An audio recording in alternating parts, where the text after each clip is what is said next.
andalanku. Yesus kau andalanku, Engkau andalanku sepanjang hidupku.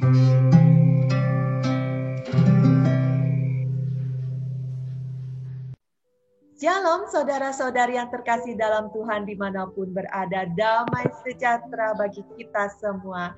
Selamat datang di Bina Iman Orang Tua Dewasa edisi bulan Mei 2021. Perkenalkan, saya Ineke, ditemani oleh Bu Kala dan juga Bu Siana dari Subtim Bina Iman Orang Tua dan Dewasa akan membahas pentingnya keluarga sebagai sekolah iman sesuai spiritualitas Santo Ambrosius yang merupakan pelindung gereja kita. Mari kita mulai Bina Iman dengan berdoa. Dalam nama Bapa dan Putra dan Roh Kudus. Amin. Allah Bapa yang Maha Kasih, kami bersyukur kepadamu karena keluarga yang sudah Kau berikan bagi kami.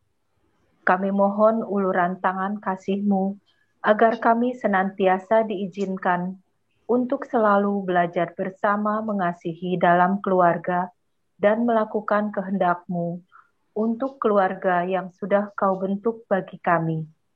Kami mohon semuanya ini demi perantaraan Kristus Tuhan kami yang berkuasa kini dan sepanjang segala masa. Santo Ambrosius, doakanlah kami. Amin. Dalam nama Bapa dan Putra dan Roh Kudus. Amin. Janji untuk mendidik anak-anak secara Katolik yang diikrarkan ketika menerima sakramen perkawinan adalah sebuah misi kudus yang harus dijalani dengan baik oleh orang tua. Pembekalan diri untuk orang tua terutama dalam bidang iman dan moral yang harus terus di-upgrade sesuai dengan perkembangan zaman. Karena anak-anak datang tidak dengan petunjuk pemakaian, kita harus memahami masing-masing pribadi anak kita dalam membesarkan mereka. Apalagi ketika dunia sedang dilanda COVID seperti pada saat ini. Apakah dunia pasca COVID akan berubah? Bagaimana kita harus menghadapi hal ini? Yang pasti kita harus memiliki keberanian untuk melihat fakta bahwa dunia ini akan berubah seberapapun menyakitkannya. Bagaimana kasih dalam keluarga tidak tergerus oleh perkembangan zaman dan keadaan yang terjadi pada saat ini. Mari kita membaca dari surat Paulus kepada jemaat di Efesus bab 6 ayat 1 sampai 4. Hai anak-anak, taatilah orang tuamu di dalam Tuhan, karena haruslah demikian. Hormatilah ayahmu dan ibumu. Ini adalah suatu perintah yang penting, seperti yang nyata dari janji ini, supaya kamu berbahagia dan panjang umurmu di bumi.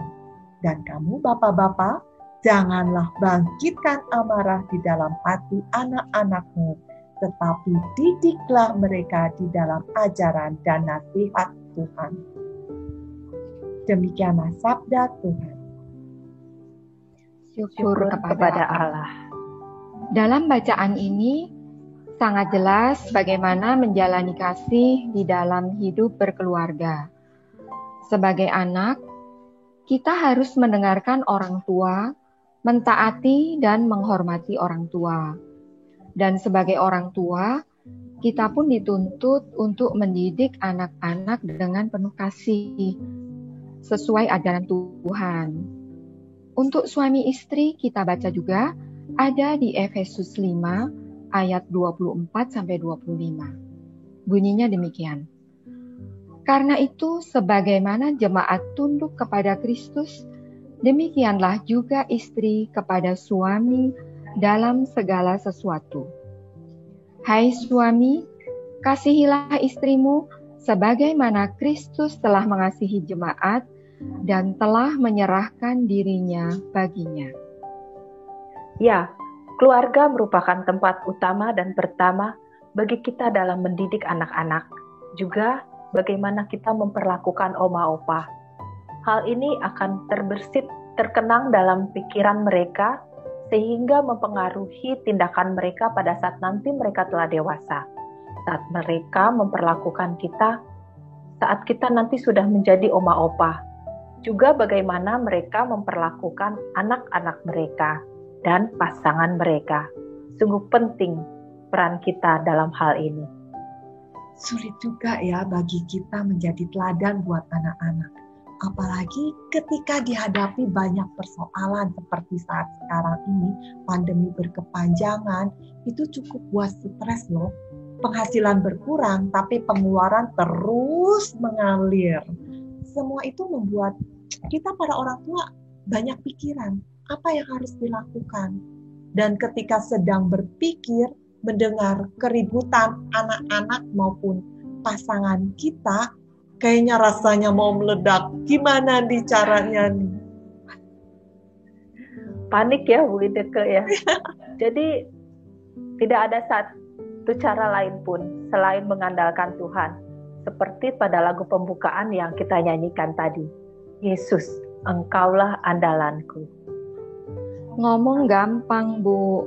Gimana cara prakteknya? Dengan berdoa bersama keluarga, kita berkumpul bukan hanya memohon, tapi kita melakukan ucapan syukur. Bersyukur atas segala yang telah diberikan Tuhan di saat pandemi ini. Kita bisa lihat di dalam Filipi 4 ayat 6. Janganlah hendaknya kamu khawatir tentang apapun juga, tetapi nyatakanlah segala hal keinginanmu kepada Allah dalam doa dan permohonan dengan ucapan syukur. Dan berdoa bersama, kita bisa lihat dalam Matius 18 ayat 20. Sebab di mana ada 2 atau 3 orang berkumpul dalam namaku, di situ aku ada di tengah-tengah mereka. Ya, cobalah kita mulai dengan doa. Dengan berdoa bersama keluarga, kita jadi lebih peka terhadap sesama anggota keluarga.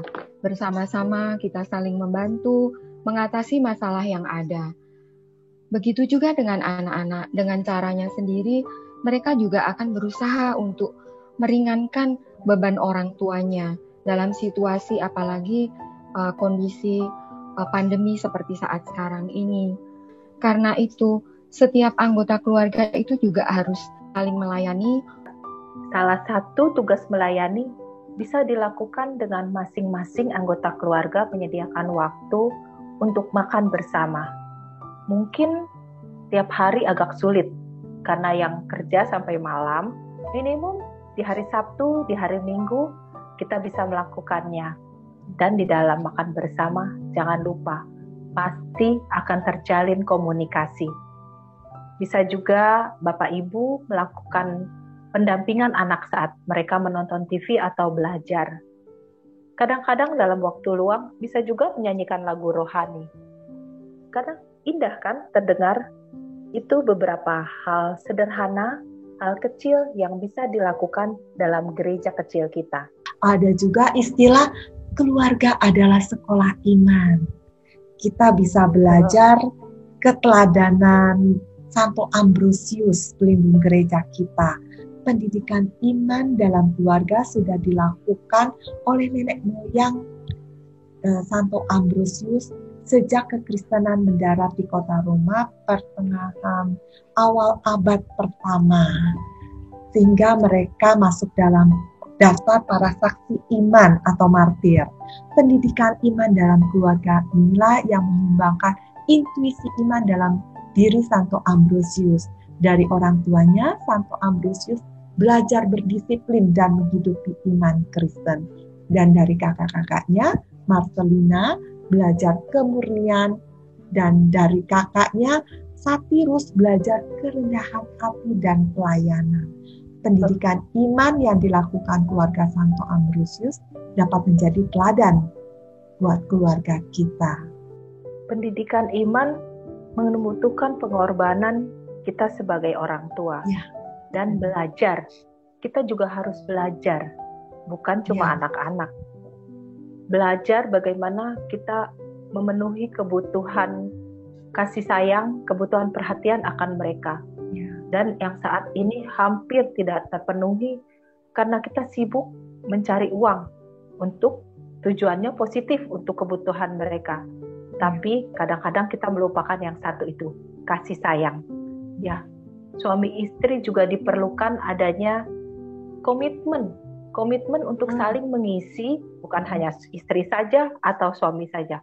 Komitmen saling mengisi dalam mendidik dan merawat anak-anak. Jadi pendidikan iman itu bukan cuma tugas guru bina iman anak, bina iman remaja, tetapi justru tugas orang tua. Karena orang tua itu mempunyai misi berupaya mengajari anak-anak untuk bersyukur pada Tuhan. Mendengarkan supaya peka pada orang di sekitar, saling membantu dan saling melayani, rendah hati dan sabar, membuang ego atau kesenangan pribadi demi kebersamaan dalam keluarga. Jadi kita menjadi model untuk mereka ya Bu, dalam mempraktikkan iman. Bagaimana kita menjadi teladan bagi mereka. Menjadi model misalnya dengan mengantarkan oma opa dan anak-anak sendiri untuk bina iman atau untuk ke gereja. Model juga kalau menurut saya bisa dengan sedikit berbagi kepada orang-orang yang membutuhkan, terutama di saat pandemi ini. Perubahan zaman yang ada itu membuat iman kita pun juga tergoda dengan budaya sekarang yang ada seperti hedonisme, sekularisme, materialisme, konsumerisme, dan banyak lagi gitu. Jadi orang tua itu harus mempersiapkan diri dan juga anak-anak dalam menghadapi situasi yang demikian agar tidak hanyut oleh perubahan zaman itu. Jangan kita itu menyia-nyiakan waktu dan melupakan Tuhan gitu. Betul, menjadi pribadi yang tidak egoistis, bukan hanya mementingkan kepentingan pribadi saja. Saat ini kadang-kadang berkomunikasi antar anggota keluarga saja merupakan hal yang sulit, tingkat egoisme begitu tinggi.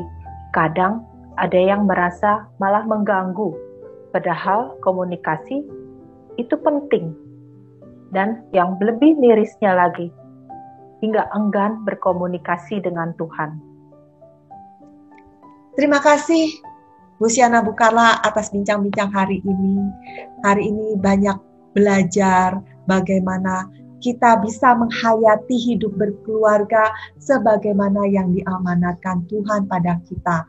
Hidup untuk saling mengasihi antar anggota keluarga dengan satu, menciptakan doa bersama keluarga dengan bergemati, mengikuti ekaristi bersama-sama walaupun dalam keadaan seperti sekarang ini di masa pandemi, kita bisa mengikuti misa secara online ataupun offline dan menjadi petugas pelayan komuni buat anggota keluarga. Dua, menciptakan suasana akrab di dalam keluarga dengan menjalin komunikasi dalam keluarga, menyediakan waktu untuk bercengkrama dan bersenda gurau. Tiga, mendidik anak-anak sesuai iman kita akan Kristus dengan mengajarkan kasih Tuhan, menegur, menyadarkan apabila berbuat salah dengan hal yang sederhana, mendampingi anak-anak ikut bina iman. Yang keempat, memberi keteladanan, tapi harus konsisten antara nasihat dan perbuatan kita dengan menjadi contoh bagi anak-anak. Tentunya kita sebagai orang tua belajar bersama, membiasakan diri untuk mengurangi memegang handphone ketika bersama keluarga. Juga memperhatikan orang di sekitar dengan berbagi berkat sebagai ungkapan syukur kita kepada Tuhan. Dan tidak lupa kita membiasakan diri untuk berkata maaf, tolong, dan terima kasih. Semuanya itu tentu tidak mudah bagi kita, tapi dengan mengandalkan Tuhan Yesus, yakinlah kita pasti akan dibimbing dalam menjalani hidup rumah tangga kita, dalam menghadapi perubahan yang harus kita jalani akibat pandemi maupun perkembangan zaman. Semoga Tuhan senantiasa berada bersama keluarga kita.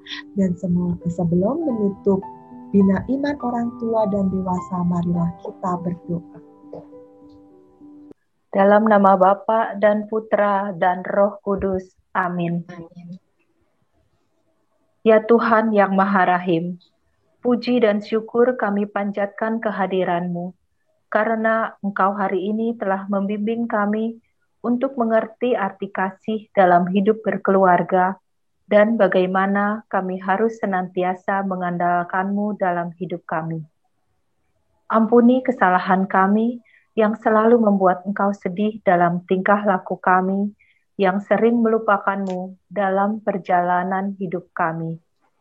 Mohon bimbingan-Mu selalu agar kami dapat mengubah hidup kami lebih dekat dengan-Mu, agar dapat menjadi teladan dalam mendidik anak-anak. Yesus, Engkaulah andalanku. Demi Kristus Tuhan dan pengantara kami, kini dan sepanjang segala masa. Amin. Santo Amin. Ambrosius, Doakanlah kami. Amin. Dalam nama Bapa dan Putra dan Roh Kudus. Amin.